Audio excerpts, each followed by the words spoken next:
Pada dasarian 1 Agustus 2026, curah hujan di wilayah Indonesia didominasi kategori rendah yang mencakup 90,79% wilayah. Hal ini sejalan dengan perkembangan musim, di mana 76,5% wilayah Indonesia telah memasuki musim kemarau.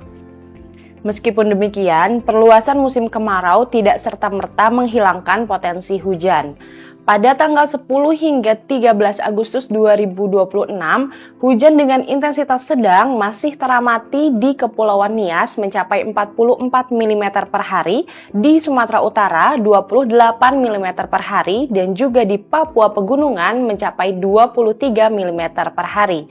Kondisi ini dipengaruhi oleh aktivitas MJO serta perlambatan dan juga belokan angin yang mendukung pertumbuhan awan konvektif.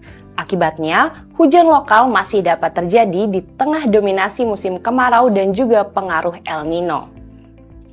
Pada episode kali ini, kita akan membahas El Nino yang semakin kuat di tengah kemarau, serta ancaman kekeringan yang kian meluas. Bersama saya Nurul Izzah Fitria, mari kita simak informasi selengkapnya.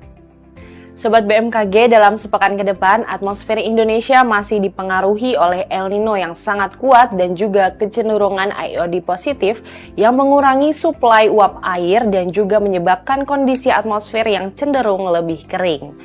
Pada dasarian 2 Agustus hingga 1 September 2026 mendatang, curah hujan umumnya diperkirakan berada pada kategori yang rendah hingga menengah.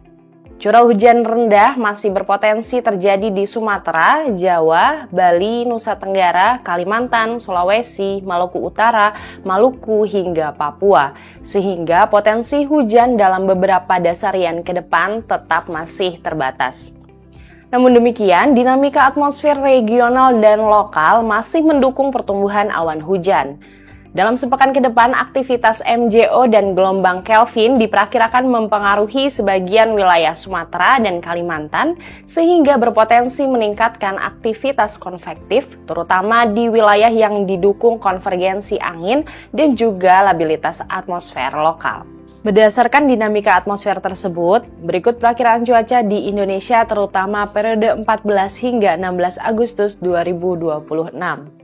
Cuaca di Indonesia umumnya didominasi oleh kondisi cerah berawan hingga hujan ringan.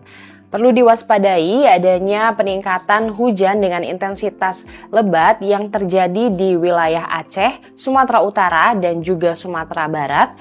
Kemudian terdapat potensi angin kencang di wilayah Aceh, Banten, Jawa Barat, Kalimantan Barat, kemudian di wilayah Sulawesi Selatan, di wilayah Sulawesi Utara, Maluku, dan juga di Nusa Tenggara Timur. Selanjutnya, selama periode 17 hingga 20 Agustus 2026, cuaca Indonesia masih sama, umumnya didominasi kondisi cerah berawan hingga hujan ringan.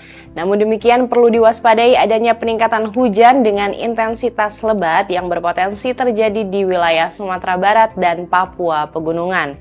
Kemudian terdapat juga potensi angin kencang yang perlu diwaspadai di wilayah Aceh, Sulawesi Utara, Gorontalo, Sulawesi Selatan, Maluku, Nusa Tenggara Timur, Papua Barat Daya, dan di Papua Selatan.